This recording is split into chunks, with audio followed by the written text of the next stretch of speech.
ब्राह्मण उवाच 7वा अध्याय 32वा श्लोक 26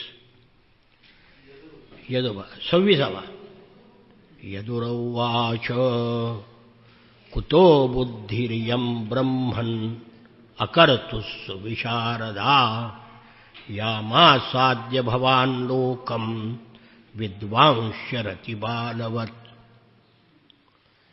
यदुराजाने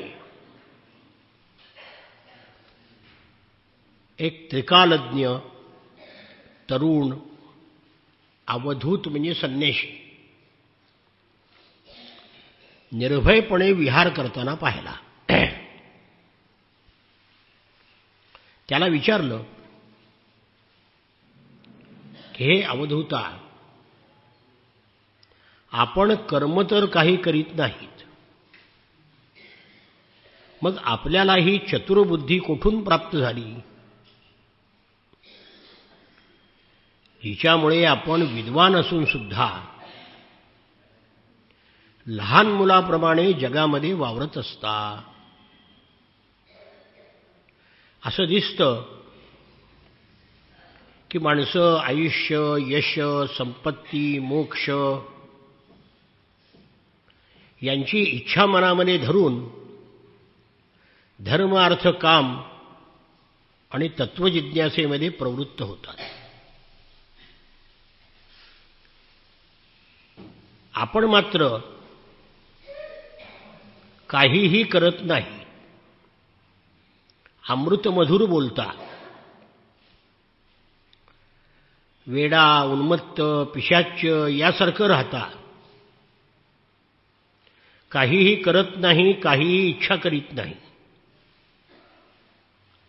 आणि जगाकडे पाहिलं तर जगातील लोक काम आणि लोभ यांच्या वणव्यामध्ये होरपळत आहेत. पण आपल्याला मात्र काम आणि लोभ या आगीची झळ लागलेली नाही. जशी गंगेमध्ये असलेल्या हत्तीला वणव्याची आच लागत नाही, तशी आपल्याला सुखदुःख संकटाची आच लागत नाही. तेव्हा हे ब्रह्मन, संसारातील विषयाचा स्पर्श नसलेले आपण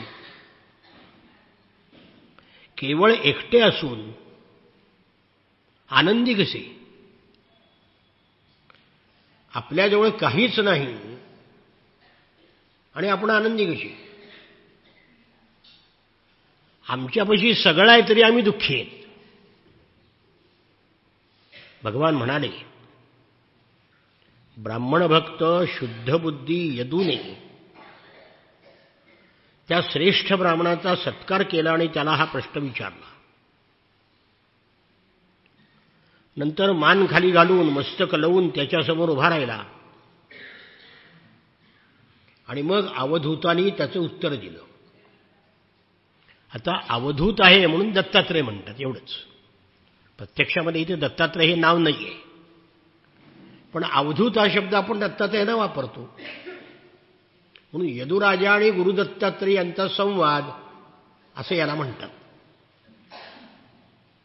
इथं फक्त ब्राह्मण उवाच असंच आहे.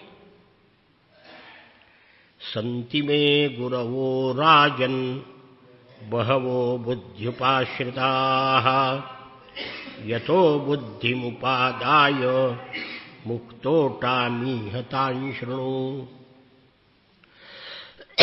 हे यदुराजा, मी पुष्कळ गुरूंचा आश्रय घेतला आहे, त्यांच्याकडून ज्ञानग्रहण केलं आहे. मी या जगामध्ये मुक्तपणे हिंडतो. त्या गुरूची नावं आणि त्यांच्यापासून काय शिकलो हे तुला मी सांगतो. माझ्या गुरूची नावं अशी आहेत: पृथ्वी, वायू, जल, आकाश, अग्नी, चंद्र, सूर्य, कबूतर, अजगर, समुद्र, पतंग, मधमाशी, हत्ती, मध गोळा करणारा, हरिण, मासा, पिंगला, टिटवी, बालक, कुमारी, बाण तयार करणारा, साप, कोळी आणि कुंभार माशी. मी 24 गुरूंचा आश्रय घेतला आणि प्रत्येकाकडून काही ना काहीतरी शिकलो. तेव्हा हे यदुराजा, ययाती नंदना, त्यांच्याकडून मी काय काय शिकलो हे तुला सांगतो, ऐक. मी पृथ्वीपासून काय शिकलो?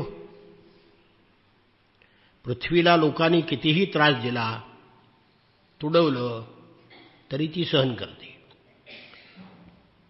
म्हणजे क्षमा हे व्रत मी पृथ्वीपासून शिकलो. जगातील प्राणी आपापल्या प्रारब्धानुसार वागत असतात. त्यांचा त्रास झाला तरी सुद्धा धैर्यवान पुरुषांनी त्यांची आगतिकता जाणून धीर सोडू नये, आपल्या मार्गापासून ढळू नये. पृथ्वीचं रूप, पर्वत, वृक्ष. दुसरं काय शिकलो? पर्वत आणि वृक्ष नेहमी दुसऱ्याच्या हितासाठी असतात. दुसऱ्याचं हित करण्याकरताच त्यांचा जन्म असतो. साधू पुरुषाने त्यांचं शिष्यत्व पत्करावं आणि परोपकार करावा. म्हणजे पृथ्वीपासून 2 गोष्टी शिकलो, क्षमा आणि परोपकार.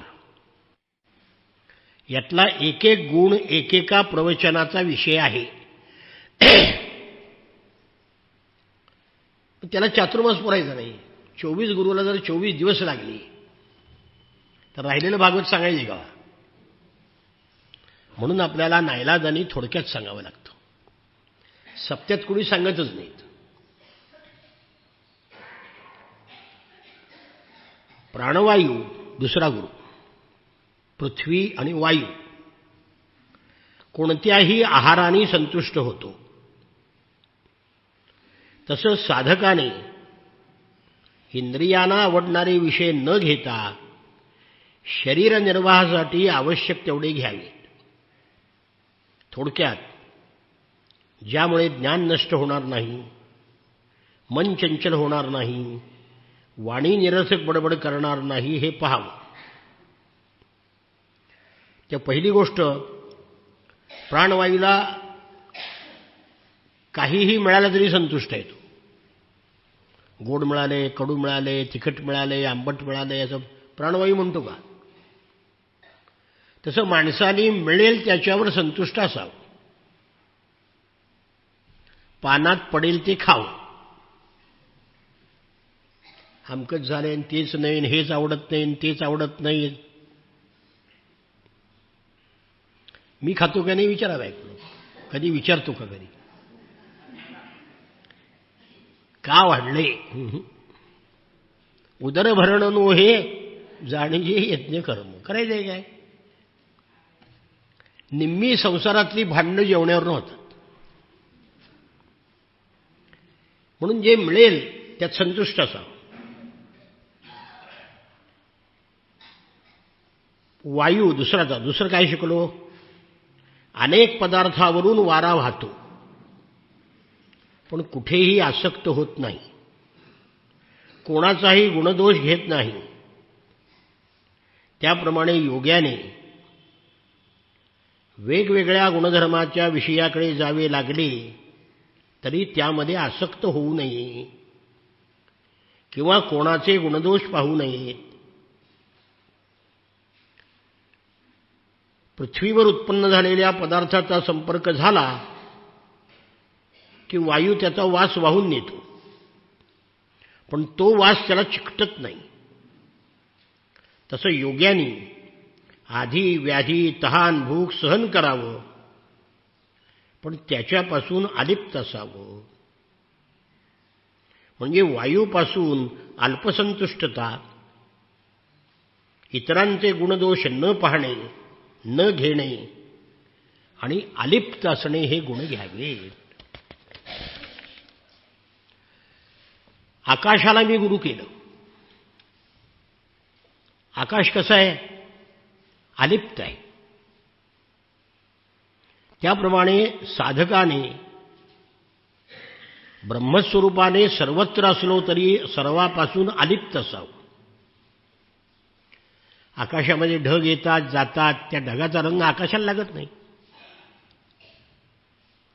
तेज, पाणी, पृथ्वी इत्यादी पदार्थ,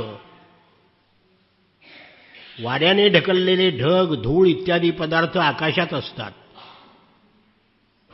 पण आकाशाला त्याचा स्पर्श होत नाही. तसं काळाच्या ओघामध्ये उत्पन्न होणाऱ्या देहादी पदार्थाचा आत्म्याशी संबंध नसतो, हे आकाशापासून शिकलो. आकाशापासून अलिप्तपणा, अमर्यादपणा हे गुण घ्यावेत. पाण्याला मी गुरु केलं. पाणी स्वभावतः स्वच्छ, स्निग्ध, मधुर, पवित्र करणारं असतं. तीर्थाचं दर्शन, स्पर्श आणि नामाचा उच्चार यांनी सुद्धा लोक पवित्र होतात. तसं साधकांनी पाण्यासारखं शुद्ध, प्रेमळ, मधुरभाषी, लोकांना पावन करणारं असावं. त्याचं दर्शन, स्पर्श आणि नामोच्चार यांनी लोक पवित्र होतात. पाण्यापासून शुद्धता, पावित्र्य हे गुण घ्यावेत. अग्नी यालाही मी गुरु केलं. दुसऱ्याच्या तेजाने पराभूत न होणारा, सर्व काही पोटामध्ये ठेवणारा अग्नी काहीही खाऊन त्याच्या दोषाने लिप्त होत नाही. अग्नीमध्ये चांगला पदार्थ टाकला तरी नष्ट होतो, सुवासिक असला तरी, दुर्गंधी असला तरी अग्नीला लेप लागत नाही. त्याप्रमाणे योग्याने आत्मज्ञानाने तळपणारा, तपश्चर्येनं दैदीप्यमान, मन इंद्रियाकडून पराभूत न होणारा, संग्रह न करणारा साधक सर्व विषयाचा उपभोग घेऊन सुद्धा त्याचा दोष मन आणि इंद्रियांना लागू देता कामा नये. अजून अग्नीकडनं काय शिकलो? अग्नी लाकडामध्ये गुप्त असतो. कल्याण करणाऱ्या याजक, याजक म्हणजे यज्ञ करणारा, याच्यासाठी यज्ञकुंडामध्ये प्रगट होतो. सर्वाकडून हवीर द्रव्य घेतो. भूतभविष्यातील पाप नाहीस करतो. त्याप्रमाणे सिद्धपुरुष एकांतामध्ये आणि अप्रकट असतो, कळत नाही. लाकडात लागणी कळतो का? पेटदर कळतो. तसं योग्याचा मोठेपणा कळत नाही. लोक त्याला वेडा समजतात. गजानन महाराज अवलिया होते ना सगळे. आपल्या खर्डीचे सीताराम महाराज याचे पुष्कळ योगी होते. गोंदवलेकर महाराजांचे गुरु तुकाई असे वेड्यासारखेच होते. आपला मोठेपणा लपवतात. अग्नीला आकार नसतो. जसा लाकडाचा आकार तसा अग्नीचा. तसं आत्मा सुद्धा आकार नाही. ज्या वस्तूमध्ये तो आहे त्या वस्तूसारखा. म्हणजे मुंगीतला आत्मा मुंगीसारखा, हत्तीतला आत्मा हत्तीसारखा. म्हणून अग्नीपासून काय शिकलो? तेजस्विता, अपरिग्रह म्हणजे दुसऱ्याचं काही न घेणं, इंद्रिय संयम, उपास्यता, उपाधीशी असंबद्धता. म्हणजे कोणतीही उपाधी आली तर त्याचा लेप लागत नाही. अग्नीत काही टाकलं तर त्याचा लेप अग्नीला लागत नाही.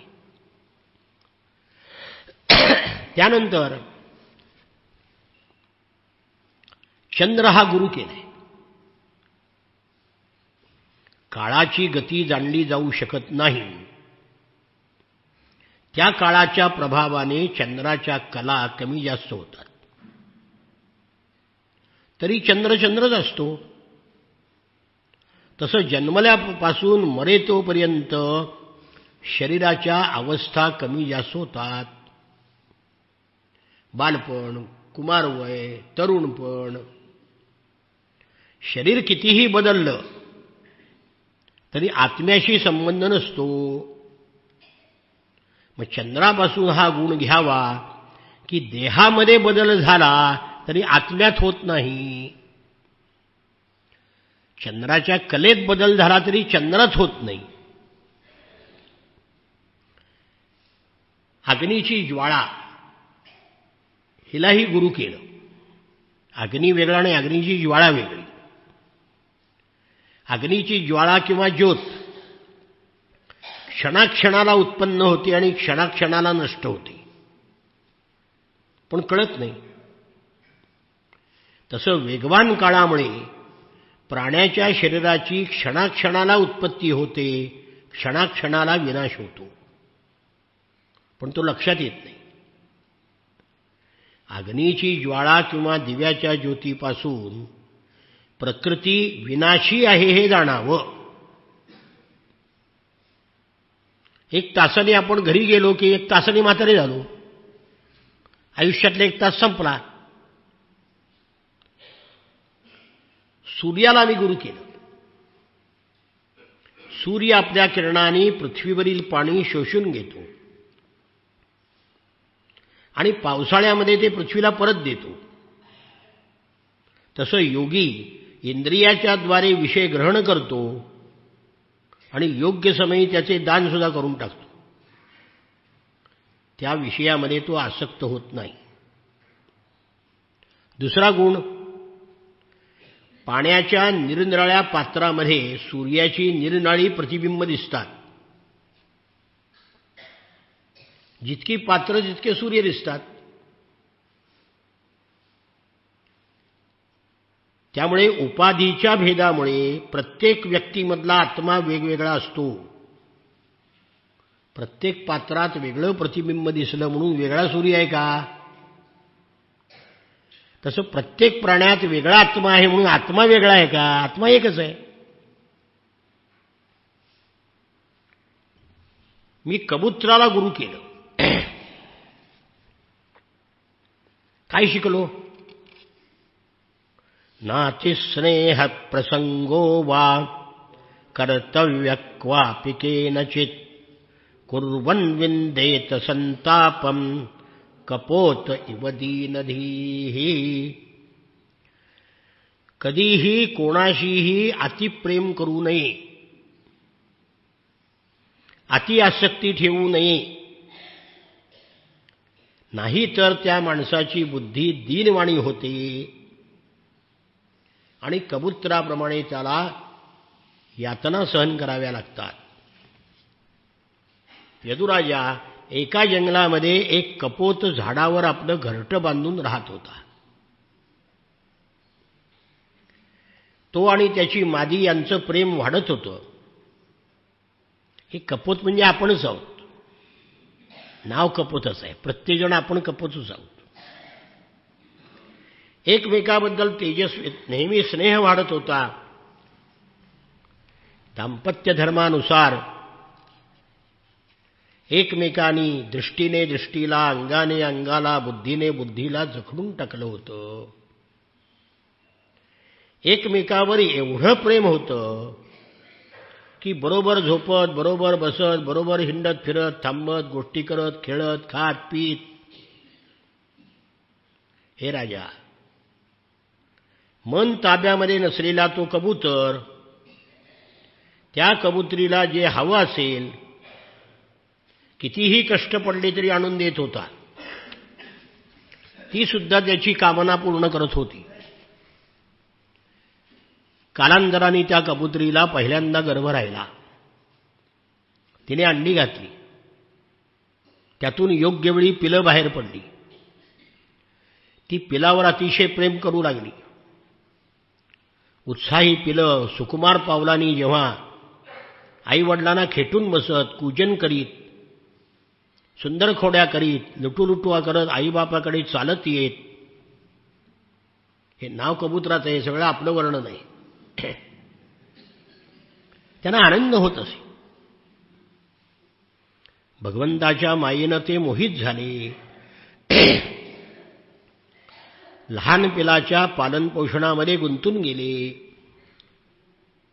एकदा चारा आणण्याकरता ते बाहेर गेले. बराच वेळ जंगलामध्ये भटकत राहिले. तेवढ्यात एक पारधी तिथे आला. त्यांनी कबुतराची पिलं पाहिली आणि जाळं टाकलं. त्या जाळ्यामध्ये धान्य टाकलं आणि त्या धान्याच्या लोभाने पिलं तिथे गेली आणि अडकली. ते कबूतर आणि त्याची मादी आपल्या घरट्याजवळ आले.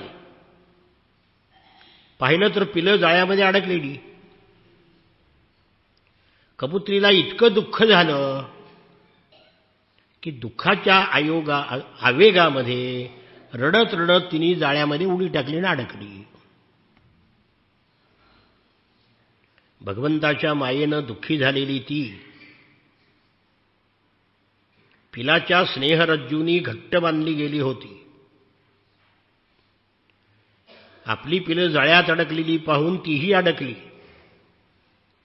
कबुतराने पाहिलं आपली मादी जाळ्यामध्ये अडकलेली आहे. तो शोक करायला लागला. मी किती कमनशिबी, माझी बुद्धी चालेनाशी झाली. या संसारामध्ये मी अतृप्त असताना सर्व गोष्टी पुऱ्या होण्याआधीच माझा गृहस्थाश्रम नष्ट झाला. माझी पतिव्रता पत्नी मला एकट्याला सोडून आपल्या पिलासह स्वर्गाला निघाली आहे. पिलंही गेली, पत्नीही गेली. मी विधूर झालेला घरामध्ये कशाकरता जगू. पिले आणि मादी जाळ्यामध्ये अडकून तडफडत आहेत, मरणाच्या दारात आहेत. हे पाहून तो कबूतर सुद्धा अविचार करून त्या जाळ्यामध्ये जाऊन पडला.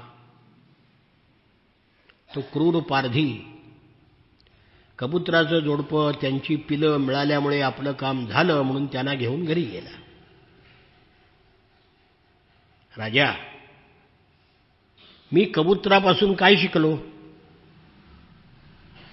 कुटुंबवत्सल माणसाला प्रपंचातील सुखदुःखातच आनंद वाटतो. कुटुंबाचं पालनपोषण करण्यामध्ये स्वत्व गमावून बसतो. त्याला कधी शांती मिळत नाही. कबुतराप्रमाणे तो आपल्या कुटुंबियासह नाश पावतो. मुक्तीचं उघडलेलं द्वार म्हणजे मनुष्यजन्म. तो मिळूनही मनुष्य कबुतराप्रमाणे आपल्या घरादारामध्ये गुंतलेला असतो. तो उंचीवर जातो आणि खाली पडतो. मनुष्य जन्माला येतो म्हणजे उंचीवर जातो आणि संसारामध्ये आसक्त होतो म्हणजे येऊन खाली पडतो. त्याला आरूढच्युत म्हणतात. आरूढ म्हणजे चढलेला, वर चढला आणि खाली पडलाय. मनुष्य जन्म प्राप्त झाला म्हणजे वर चढला आणि मोहामध्ये संसाराच्या आसक्त अडकला म्हणून खाली गेला. त्याला आरूढच्युत म्हणतात. कबुतरापासून कुटुंबविषयक अत्यासक्ती सर्वनाशाला कारण होते हा बोध घ्यावा. अवधूत म्हणतात, राजा, प्राण्यांना इंद्रियाचं दुःख जसं स्वर्गात आणि नरकातही मिळतं तसं सुखही मिळतं. म्हणून माणसाने सुखाची इच्छा करू नये. दुःख न मागता मिळतं का नाही? पण सुखसुद्धा न मागता मिळतं याच्यावर विश्वास का नाही? दुःख न मागता मिळतं तसं सुखही न मागताच मिळतं. प्रयत्न न करता योगायोगाने जे अन्न मिळेल ते खाऊन अजगराप्रमाणे जीवन निर्वाह करावा हे मी अजगराकडनं शिकलो. मग ते अन्न चविष्ट आहे, बेचव आहे, अधिक आहे का कमी आहे हे पाहू नये. आणि बायकांचं असं आहे, जसं वय वाढत जातं तसं अन्न बेचव जास्त वाढत जातं. आणि पुन्हा खा की मुकाट्याने, खा नाही गिळा. पोरं जेवायला बसली की गिळा. मीठ कमी आहे म्हटलं तरी राग येतो. पुष्कळ अजगर, त्याला काही चव आहे का? येईल ते गिळतो. पुष्कळ दिवस भोजन मिळाले नाही तरी काहीही प्रयत्न न करता, प्रारब्धाचा भोग समजून आहार न करता अजगराप्रमाणे पडून राहावं. अजगराजवळ मनोबळ आहे, इंद्रिय बळ आहे, शरीर बळ आहे, कार्य करण्याची क्षमता आहे. हे असून सुद्धा योग्यानी, हे योग्या करताय, देहाने काम न करता झोपल्यासारखे पडून राहावे. अजगरापासून योग्याने काय शिकावं? सुखासाठी प्रयत्न न करणे, मिळेल ते खाणे आणि दैवावर विसंबून राहणे. समुद्राला मी गुरु केलं. समुद्र कसा असतो?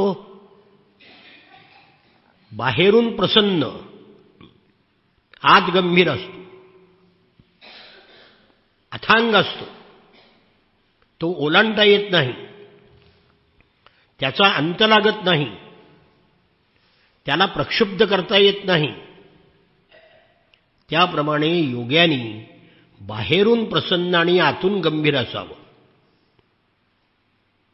तो कसा आहे हे कोणाला कळणार नाही असं वागावं. तेजामुळं त्याच्यावर कोणालाही मात करता येत नाही, त्याचा अंत कोणाला लागत नाही, तो विकाराने विचलित होत नाही. अनेक नद्यांचं पाणी समुद्राला येऊन मिळतं तरी तो वाढत नाही, समुद्राला पूर येत नाही. नाही नद्यांचं पाणी आलं तरी आटत नाही. तसं भगवतपरायण ऋषींनी सुद्धा समृद्धीनं युक्त असला तरी हुरळून जात नाही, दारिद्र्य आलं तरी दुःखी होत नाही. म्हणून समुद्रापासून धीर गंभीरता, सुखदुःखामध्ये एकरूपता हे गुण घ्यावे.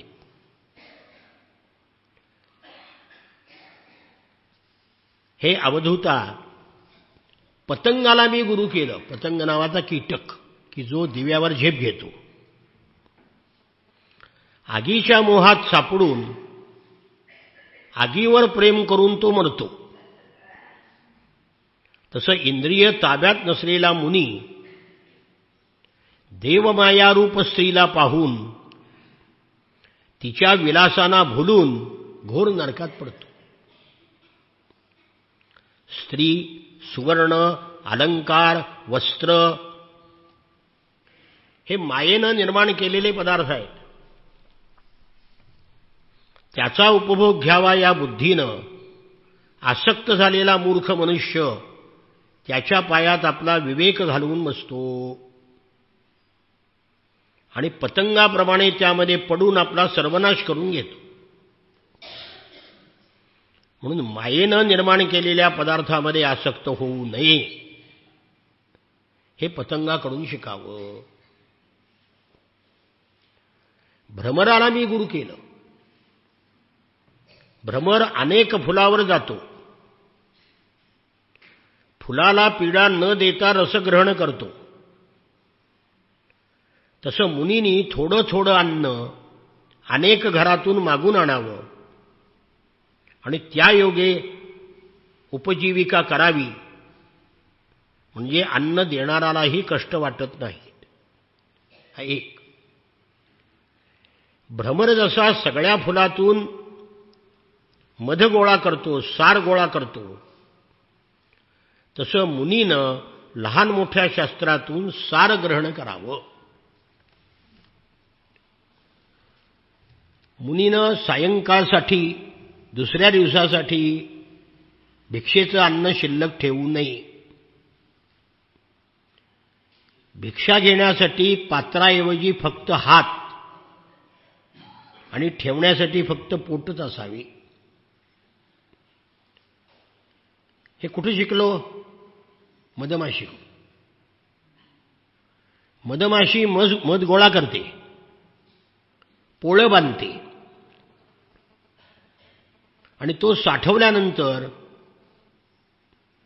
एक दिवशी पारधी येतो, जाळ लावतो, त्याला हकलून देतो मधमाशांना आणि पोळं घेऊन जातो. तसं जर संग्रह केला तर एक दिवशी चोर येतात, घेऊन जातात, इन्कम टॅक्सवर येतात, घेऊन जातात. नाही कोणी असले तर पोटी आलेली पोरं तशीच असतात, घेऊन जातात बापाचं सगळं धन. मधमाशीपासून माधुकरी मागावी, शास्त्राचं तात्पर्य करावं आणि संग्रह करू नये हे शिकलो. मी स्त्रीलाही गुरु केला आहे.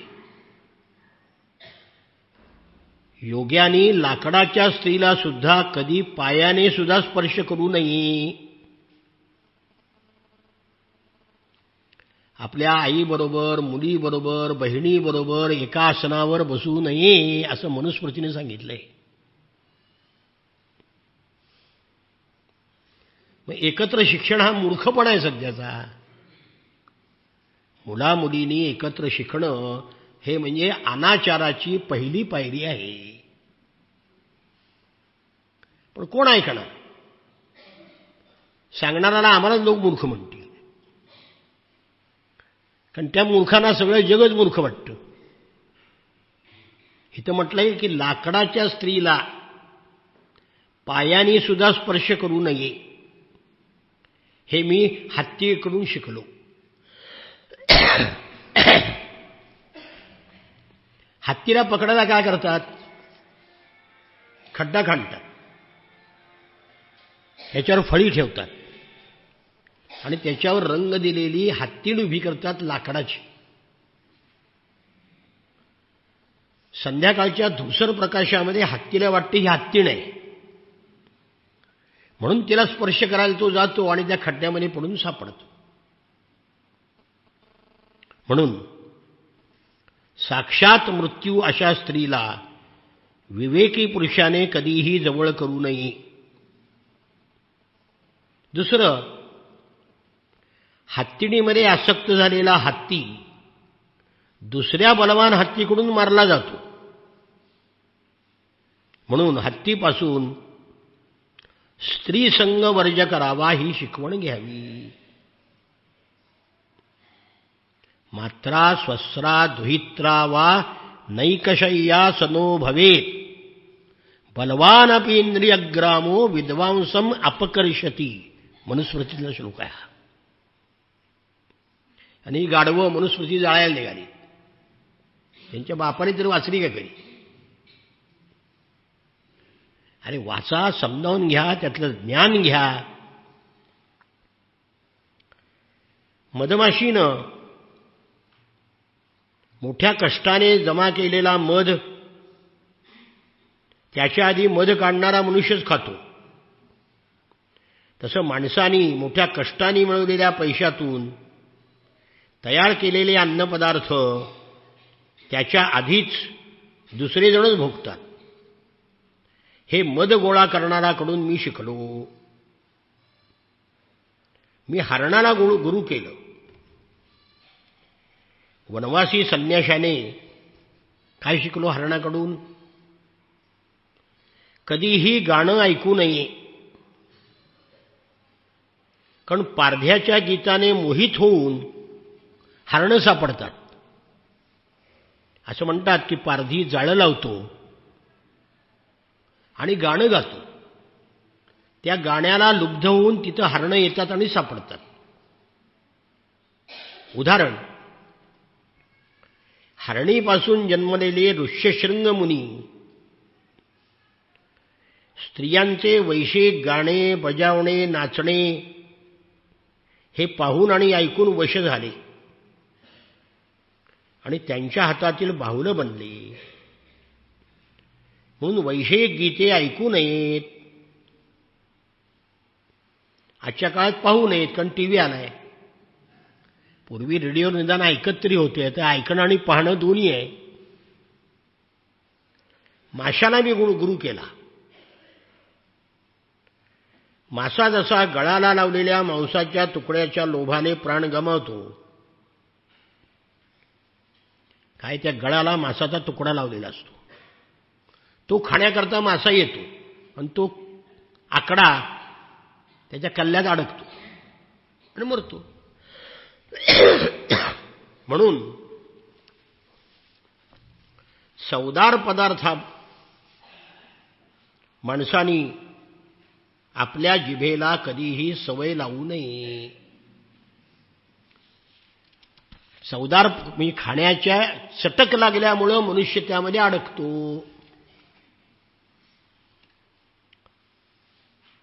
इंद्रियाणि जयन्त्याशो निराहारा मनीषिणः वर्जयित्वा तुरसनं तन्निरन्नस्य वर्धते. माणसाने जीभ जर जिंकली नाही आणि सगळी इंद्रिय जिंकली तरी व्यर्थ आहे. रसनेंद्रियाची माणसाला जर त्याच्यावर नियंत्रण मिळवता आलं नाही तर बाकीचे इंद्रिय निग्रह व्यर्थ आहे. जीभ ताब्यात नसणं हे अधःपाताचं कारण आहे. त्या वड्याकरता त्या नवनाथाच्या मध्ये आहे ना, डोळा काढून दिला का, श्राद्धाची वडी चांगली झाली होती, गुरुला पाहिजे म्हणून. तावज्जितेंद्रियो न स्यात् विजितान्नेंद्रिय पुमान् न जयेत रसनं यावत् जितं सर्वं जिते रसे. माणसानी सर्व इंद्रियावर जरी विजय मिळवला तरी जोपर्यंत तो जिभेला ताब्यात ठेवत नाही तोपर्यंत जितेंद्रिय होत नाही. कारण जीभ जिंकली तर इंद्रिय जिंकली असं खुशाल समजावं. म्हणून पहिली गोष्ट म्हणजे बाहेर कुठेही जेवायला जायचं नाही. मी 90% पाळतोय सध्या. हॉटेल तर गेल्या 32 वर्षात बघितलं तर मी हॉटेल काय असते. बाहेर कुठं खायला जायचं नाही, कुठं मेजवानीला जायचं नाही. रोज घरी 2 वेळेला साधं अन्न खायचं. जीभ जिंकणं महत्वाचं आहे हे माशाकडून शिकलो. पिंगला नावाच्या वेश्येला मी गुरु केलं. हे राजा, विदेह नगरामध्ये पिंगला नावाची वेश्या राहत होती. ती अतिशय सुंदर होती. रात्रीच्या वेळी नटून थटून एकदा पुरुषांना जाळ्यात ओढण्याकरता दारात येऊन उभी राहिली. पैशाची लालसा असलेल्या तिला वाटेतून येणाऱ्या जाणाऱ्या पुरुषांना पाहून कोणीतरी धनवान धन घेऊन आपल्याकडे येईल अशी इच्छा वाटत होती. अनेक पुरुष येऊन गेले पण कोणीही तिच्याकडे आला नाही. दरवाजामध्ये ती ताटकळत उभी राहिली. कधी बाहेर येई, कधी आत जाई. तोंडावर चिंतेची काजळी उमटली. मध्यरात्र होऊन गेली तरी कोणी ऐकलं नाही, आलं नाही. आणि मग पिंगलेच्या चित्तामध्ये वैराग्य जागृत झालं, वाईटातून चांगलं. आणि तिने गीत गायलं. मनुष्याची आशारूपी दोरी तोडणारी तलवार म्हणजेच वैराग्य. राजन, अज्ञानी माणूस जसा ममता सोडू इच्छित नाही त्याप्रमाणे ज्याला वैराग्य प्राप्त झाले नाही तो शरीर आणि त्याची बंधनं सोडून टाकू शकत नाही. ती पिंगला म्हणाली, अहो मे मोह विततिम पश्यता विजितात्मनः या कांतादसतः कामम कामये येन बालिशा. इंद्रियाच्या अधीन झालेला माझा मूर्खपणा आणि माझ्या मोहाची झेप तरी पहा. क्षुद्र लोकांकडून मी विषय सुखाची इच्छा करते आहे. माझा खरा पती तर माझ्याजवळच आहे, तोच मला परमानंद देणार आहे. त्याला सोडून मी माझी एकही इच्छा पूर्ण करू शकत नाही. उलट त्या ईश्वराला सोडून जे मला दुःख, भय, आधी, व्याधी, शोक, मोह देणारे आहेत, त्या क्षुद्र माणसाचं मी सेवन करीत राहिले. किती मूर्ख मी. अरे रे रे. अत्यंत निंद्य अशा वेश्यावृत्तीचा आश्रय करून व्यर्थ माझ्या शरीराला आणि मनाला क्लेश दिले. स्त्रीलंपट, लोभी, निंद्य अशा लोकांना हे शरीर विकून मी धनाची आणि रतिसुखाची इच्छा करीत होते. जसे बांबूचे आढे, वासे, पट्ट्या यांनी घर बांधावे, तसं हे शरीर रूपी घर बांधलेलं आहे. पाठीचा कणा, हाडे यांनी हे शरीर रूपी घर तयार झालं आहे. त्वचा, लव आणि नखांनी आच्छादलेलं आहे. 9 दरवाजातून सदैव मलमूत्र वाहत आहे. माझ्याखेरीज अशी कोणती स्त्री असेल की अशा या निंद्य शरीराला प्रिय समजून त्याचं सेवन करेल. या विदेही लोकाच्या, जीवनमुक्ताच्या नगरीमध्ये मी राहते आहे. मी एकटीच मूर्ख आणि चारित्र्यहीन आहे, जी स्वतःचं सुद्धा दान करणाऱ्या परमात्म्याला सोडून परपुरुषाची अभिलाषा करते आहे. हे सर्व प्राण्यांची आत्मा, त्यांचं हित करणारे माझे प्रियतम स्वामी आहे. आता मी स्वतःची किंमत त्यांना देऊन विकत देईन. लक्ष्मीप्रमाणे त्यांच्याबरोबर विहार करीन. जितके म्हणून जगामध्ये विषय आहेत, पुरुष आहेत, त्यांनी आणि देवानी तरी आपल्या बायकांचं काय भलं केलंय?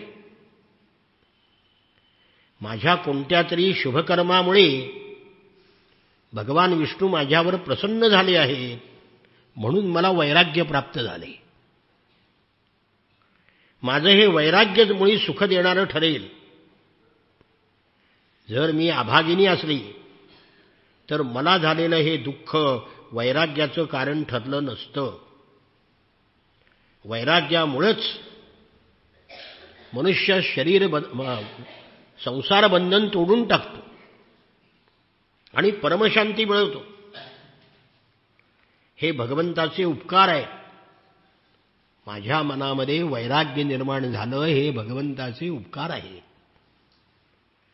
विषयभोगाची वाईट इच्छा टाकून देऊन मी ईश्वराला शरण जाते. मला माझ्या प्रारब्धानुसार जे मिळेल त्यावर मी संतुष्ट राहीन. प्रभूची भक्ती करीन, श्रद्धापूर्वक जीवन व्यतीत करीन. हा जीव संसाररूपी विहिरीत पडला आहे. विषयाने त्याला आंधळं केलं आहे. काळरूप अजगराने त्याला गिळलं आहे, दाढेत पकडलं आहे. आता त्याचं रक्षण करायला भगवंताखेरीज दुसरा कोण आहे? जीव ज्यावेळी सर्व विषयातून विरक्त होतो त्यावेळी तो स्वतःचे आपले रक्षण करतो. हे सगळं जग अजगरांनी, काळरूप अजगरांनी ग्रासलेलं आहे. हे जाणलं पाहिजे. अवधूत म्हणतात, असा निश्चय करून पिंगला वेश्येनं धनवान अशा परपुरुषाची आशा करणं सोडून दिलं आणि ज्या क्षणी आशा सोडली त्या क्षणी तिला झोप लागली. आशा हि परमं दुःखं नैराश्यं परमं सुखं यथा संच्छिद्य कांताशां सुखं सुश्वाप पिंगला. अप्रतिम श्लोक आहे. आशा करणं हे सर्वात मोठं दुःख आहे. निराशा म्हणजे आशा न करणं. कळलं का? आपण निराशा शब्द वापरतो तो नाही. एखादी गोष्ट आपल्याला नाही मिळाली निराश झालो तो अर्थ इथं नाही. निराशा म्हणजे निर्गता आशा यस्मात् सहा. संस्कृत कळायला व्याकरण यावं लागतं. किती भागवत सांगणाराला रामारामो तरी येते का? आणि पठ्ठे भागवत सांगते आणि रात्री दारू प्यायला जायचे असे भागवतकार आहेत. निराशा म्हणजे आशा निघून गेली आहे असा. जेव्हा तिची सर्व आशा निघून गेली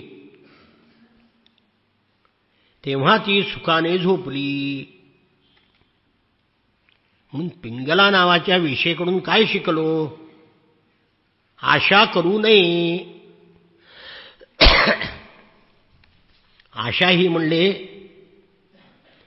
आशा नाम काचिद आश्चर्य शृंखला. आशा नाम मनुष्याणाम काचिद आश्चर्य शृंखला. ही आश्चर्यकारक बेडी म्हणते. बेडी पायात घातल्यावर मनुष्य थांबतो आणि काढल्यावर पळतो. हे उलट आहे. म्हणजे आशा पायात घातली म्हणजे पळतो आणि आशा गेली म्हणजे थांबतो. म्हणून ही आश्चर्यकारक बेडी असं म्हटलं. ब्राह्मण म्हणाला माणसाला जी वस्तू आवडते तिचा साठा करणं हे दुःखाला कारण आहे. याच्याकरता कुरर नावाचा जो पक्षी आहे त्याला मी गुरु केला. कुरर म्हणजे टिटवा. तो आपल्या मांसाचा तुकडा चोचीत धरून निघाला होता. त्याच्या चोचीतला तुकडा घेण्याकरता बाकीचे पक्षी त्याच्यावर तुटून पडले. जेव्हा त्याने मांसाचा तुकडा फेकून दिला तेव्हा सगळे पक्षी तिकडे गेले आणि हा मुक्त झाला. म्हणून संग्रह करणं हे संकटाचं मूळ आहे. गोरक्षनाथाने नाही का सोन्याच्या विटा फेकून दिल्या आणि मच्छिंद्रनाथ जेव्हा म्हणाले यहां कोई डर है ते म्हणले डर तो पीछे रह गया. अहो ज्याच्याजवळ काहीच नाही त्याला कसली भीती आली?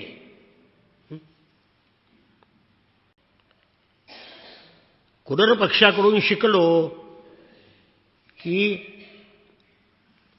मनुष्याने संग्रह करणं हे संकटाचं मूळ आहे.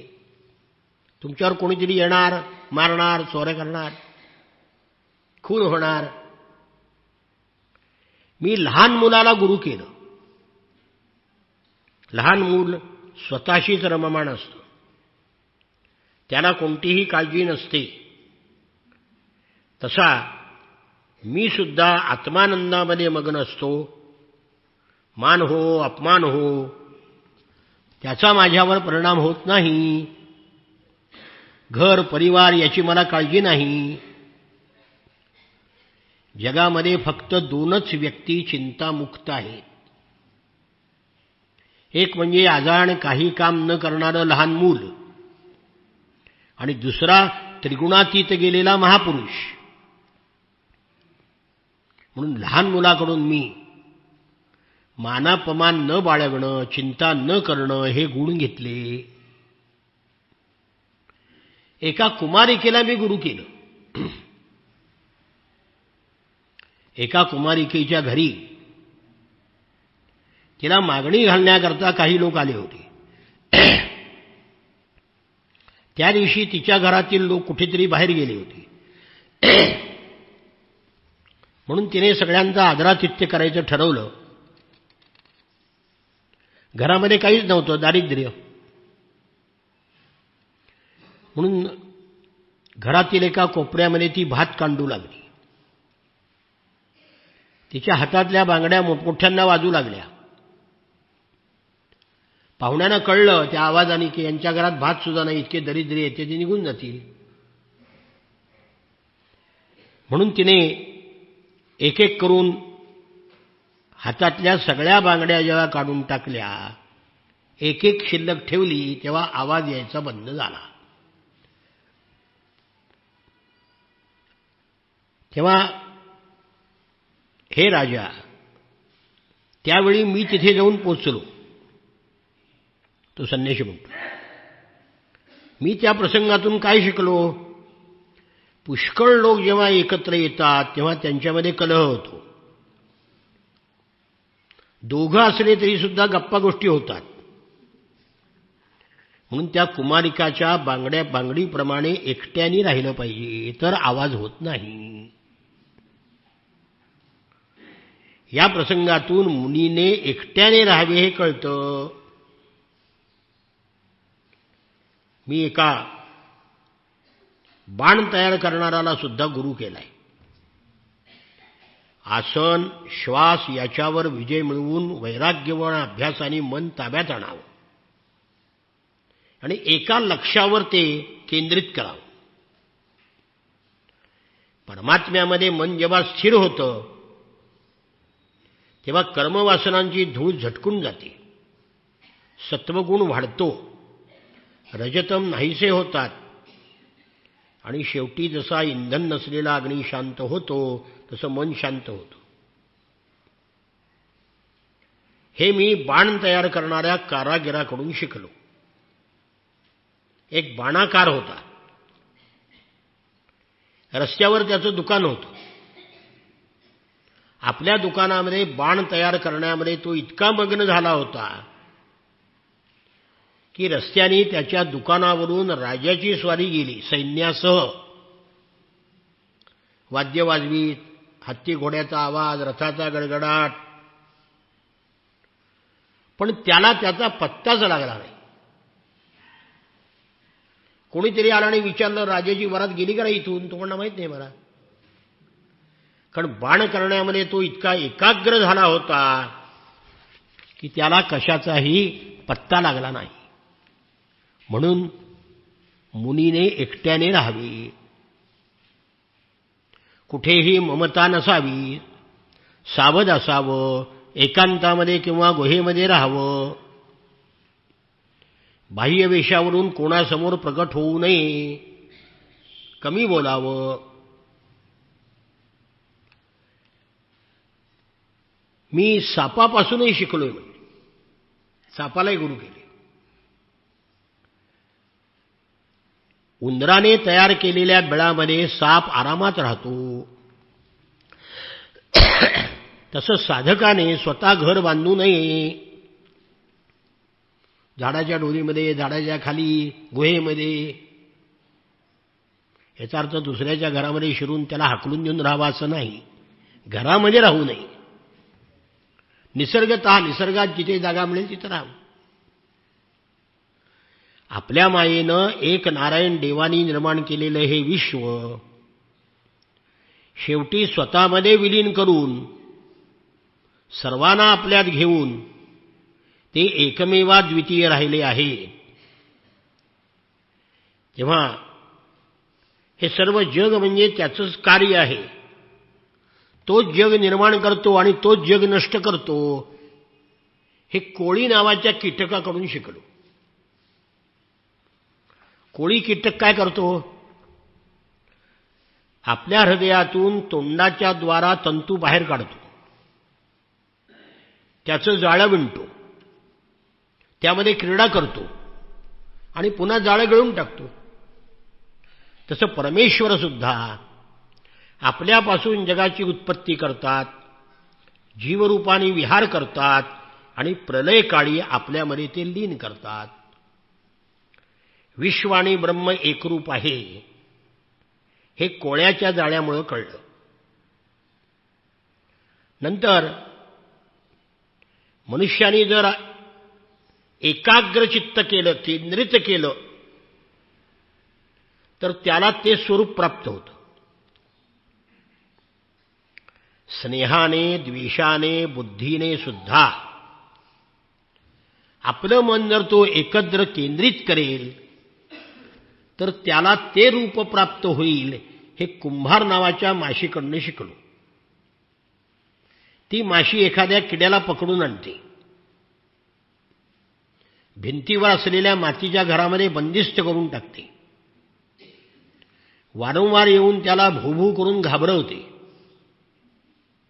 तो कीटक भीतीने तिचं चिंतन करीत करीत करीत आपल्या पहिल्या शरीराचा त्याग न करता तिच्यासारखा होतो.